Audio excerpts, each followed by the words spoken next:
Hi Aries, welcome po sa ating channel at ito ay inyong weekly gabay tarot reading for June 17 to 23, 2024. This is for your career and money by Aries. This is for you Aries. Please be reminded kung naka-resonate kayo, comment down. Kung hindi kayo naka-resonate, ibigay niyo po sa iba kasi channel reading po ito.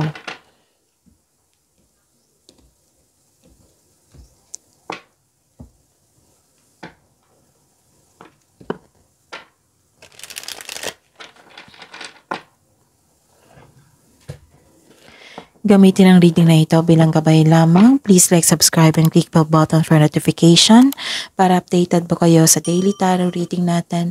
Maraming salamat po.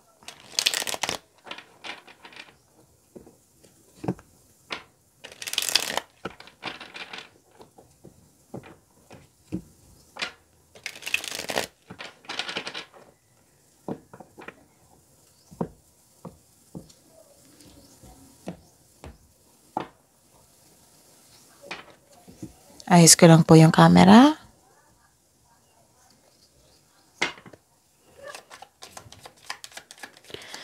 Spirits guide.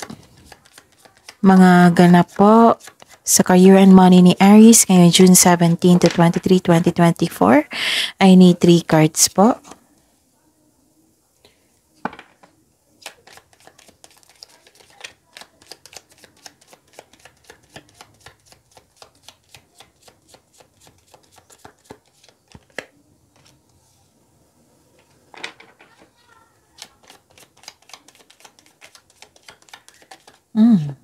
Kunin natin to.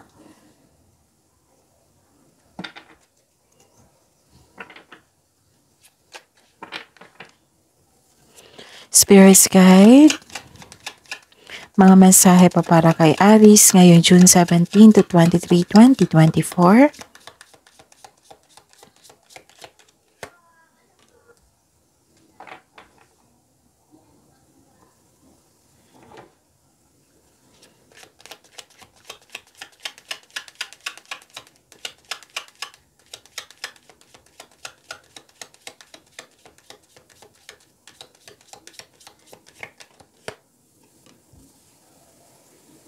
Okay. Aries. Aries, sa week na ito, for your career and money ito ha, Aries, may nakita ako dito ang a-attend kayo ng isang meeting, pwedeng reunion, special event, social gathering, public space. May nakita akong crowd dito, networking, party. Yes, may nakita rin akong party dito. May nakita ako ditong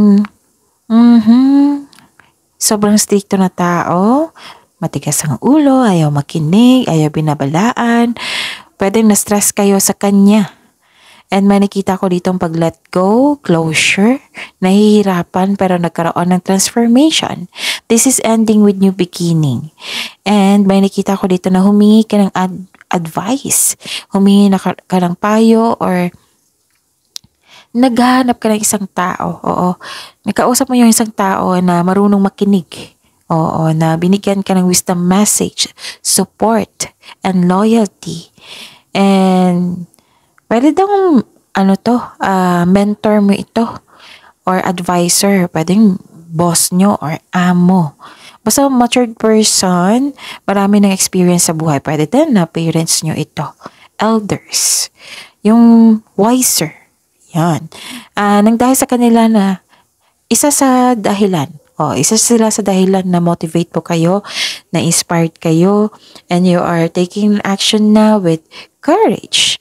Oo. And ang mensahe po para sa inyo is independence, manage money yourself, Aries. Independence guarantees security.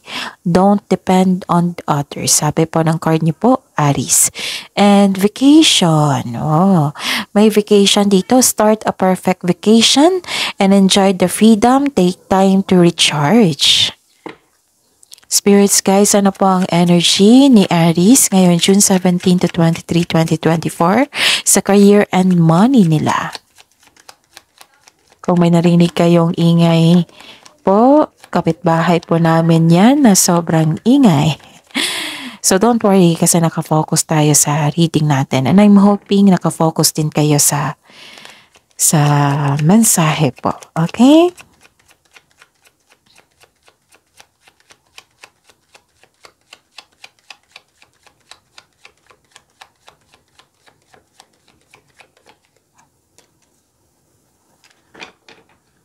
Okay, Aries. By the way, Aries, panoorin niyo po yung Daily Gabay Tarot reading niyo kung may naulit dito. Meaning to say, kailangan bigyan ng atensyon, solusyon, aksyon. At kung nais niyong magpa-reading, nakafocus sa career and money, PM niyo po ako for schedule. Kung may love reading din po. Oo. So sa mga bago dito, andito po sa baba ng video niyo ang link na para ma-message po ako for inquiry and for booking. May pagkakaisa dito. Aries, may nakikita akong pagkakaisa dito. Nagkaroon ng alignment. You are inspired. So, this is the clarification of your card here. Nagkaroon ng motivation, di ba? May sabi ako kanina. Nagkaroon ng motivation, inspiration. So, dalawang card po nagsabi dito. This is, nag-ayos ka dito, oh. It might be, nag-ayos ka kasi may party. May meeting. And you're taking care of yourself. Maaring bumili ka sa inyong damit.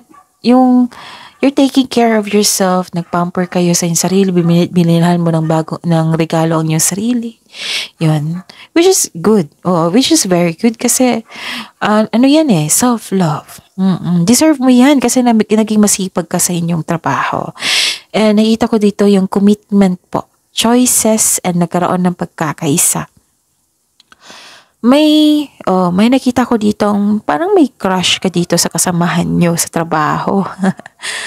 Pwedeng may namumuong romance. Wow! Sa workplace nyo, Aries. Or yung partner mo, kasamahan mo sa trabaho. And this card also means may makipag-business partner sa inyo. Or makipag-teammate po sa inyo. Gusto mo ang career mo ngayon, Aries, dahil nagbibigay ito ng financial stability sa iyong buhay at nagagawa mo yung passion mo at the same time. Ang ganda, no? And yun, celebrate the love in your life.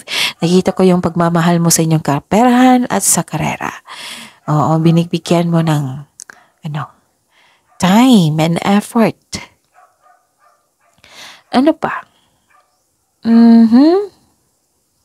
So, may pagbubunga dito May nakita nga akong buntis dito habang nagtatrabaho. Ang sipag. And may nakita tong pagbubunga dito sa mga tinanim nyo. Nagbubunga na. Pwedeng literal itong harvest ha. Pwede din na tinanim mo yung isang, like for example, pinanim yung isang bagong produkto. Tapos ngayon, fast moving na. Bestseller na. Ayun. Ito yung resulta sa inyong sipag at syaga. So, nagkaroon ng harvest for this week, Aries. Ang ganda. And yun. Busy kayo dito.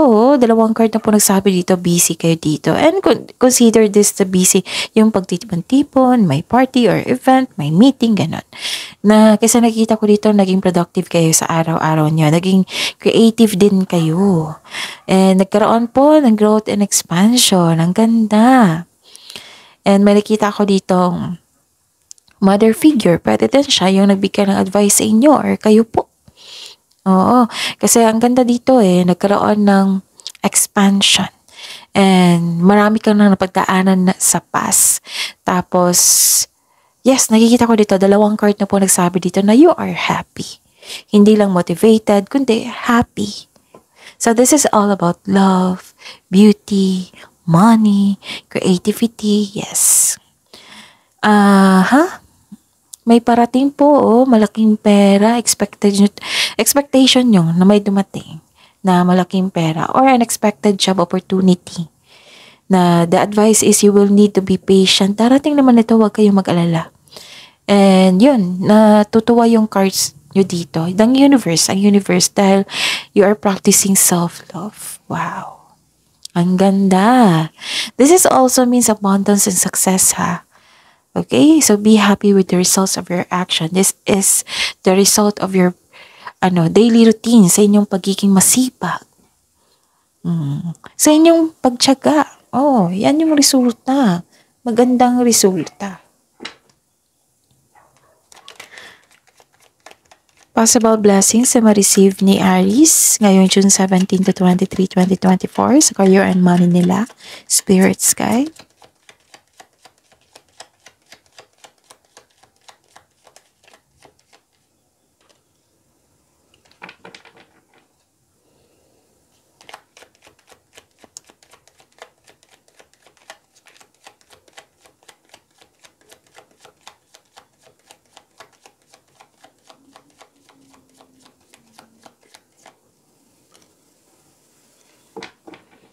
Wow!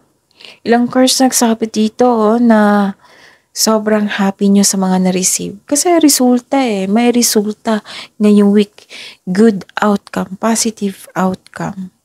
Okay, maipaalala lang po dito yung card nyo na anong tawag dito, mag-ingat po daw kayo sa inyong sa inyong communication sa kapwa nyo. And mag-ingat din kayo sa taong masakit kung magsalita. So this is mag-ingat lang po daw kayo, sabi po ng card. Tapos, huwag kayo mag-hesitate kung ano man yung plano nyo. Tapos, kung magkakaroon kayo ng plano, kasi binigyan mo ng agarang aksyon So, mas mauna yung konkretong plano ka sa decision, right? And, yun. Mag-ingat lang po daw kayo sa taong nagsiselos. May nagsiselos sa inyo dito, Aries. Nako. Kasi siguro nasisilawan sila sa inyong achievement. Oo, kasi may success, may resulta, naiinggit. So, hindi yan maiwasan. Kailangan mo lang intindihin, Aries, okay? Don't waste your time sa mga taong ganyan na hinihila ka pababa. So, focus kayo sa makontrol nyo lang, okay? And nakita ko dito yung clarity, optimism, glory. Nagkaroon ng gain resulta to. Positive outcome. Satisfaction, radiance. Full of positivity, ang ganda, strength. Naging confident kayo. Kanina pa to So, this is a clarification of your card here na may exciting opportunities na parating or dumating na for this week, ha? Magkakaroon po ng financial growth para sa mga may trabaho, makaka-receive ka ngayon ng acknowledgement that you deserve. Sa mga negosyante, may customer kayong bata dito na naging happy kayo. Pwedeng kliyente, customer, or may kasama dyan sa trabaho. Tapos, pwede din, inner child nyo ito. Na syempre nagpamper kayo dito, bumili kayo ng gamit, nagpaganda kayo, nag-massage kayo, naging happy yung inner child mo. Alam nyo ba, if you're taking time to your inner child, magre-refresh yung energy niya. May nakita rin ako dito na ilan sa inyo naging business partner mo yung family mo. Maari din yung family mo, tinutulungan ka para matupad mo yung plano mo sa negosyo, yung bagong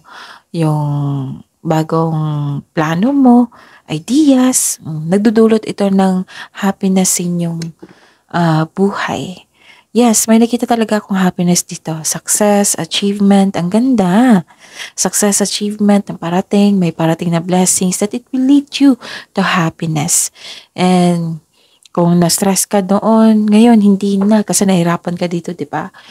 Improvement sa health is on the way. Naka-recover ka na sa nararamdaman mo sakit, na nagkaroon ng hardship, di ba? Sabi ko kanina, pwede din, stress ito, nawala na. Ito ay magandang kalusugan po, kaligayahan at kaaya-ayang pakiramdam. May nakita talaga akong reunion dito, meeting. Dalawang card na po nagsabi po dito na may meeting. So, enjoy your success, ha, Aries? Success lies ahead if you keep the path po. Okay? May nakita nga ako dito, dalawang card na po, buntis or wedding.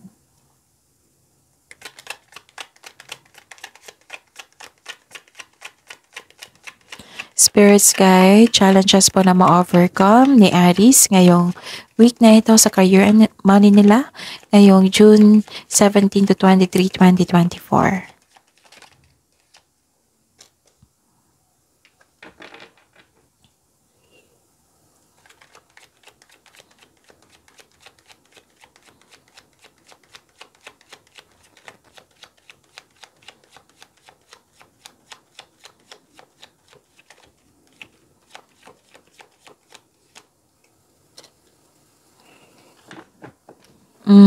May delay sa biyahe. Pwede din na, may nakita kong delay sa biyahe eh. Okay. Pero nag-extend ka ng patience. You're exercising your patience kasi nagkaroon ng delay. Pwedeng delay sa travel, pwedeng delay sa vacation, pwedeng delay sa party. Basta may delay po sa matagal mo nang hinintay. Tapos, so these delays are no accident po. They are divinely timed to highlight an important realization. May dapat kang ma-realize bago dumating yung delay. So, something you need to recognize bago ka magpatuloy sa inyong gawain. Tapos, enjoy the process. Huwag kayong mag-focus sa kung ano yung outcome. Basta enjoy lang kayo sa process. Sundin mo yung plano mo. Okay? Kasi this is movement and sensation. And you're slowing down, hindi kayo nagra-rush, nag-exercise kayo sa inyong patient, which is very good. Kasi nakita ko naman dito na marami kayong trabaho. Busy kayo. Ganda nito, busy, meaning maraming demand. Meaning yan is growth and expansion. Meaning yan is financial stability. So that is a blessing. Okay? And may nakita ko ditong hard work at dedikasyon sa trabaho o negosyo for financial prosperity. So, ito, ilang beses na lumabas dito na patuloy mo lang daw yung pagsusumikap nyo. Kasi may nakita ko dito na magkakaroon po ng magandang pagbubunga, which is nangyari naman. Kasi may nasabi ako dito, may mensahe po dito, ilang beses na sinabi sa inyo. Okay? Some of you nag-aaral or nag-self-study para ma-enhance or ma-increase yung income nyo. Pwede din na nag-aaral kayo para sa bagong skill.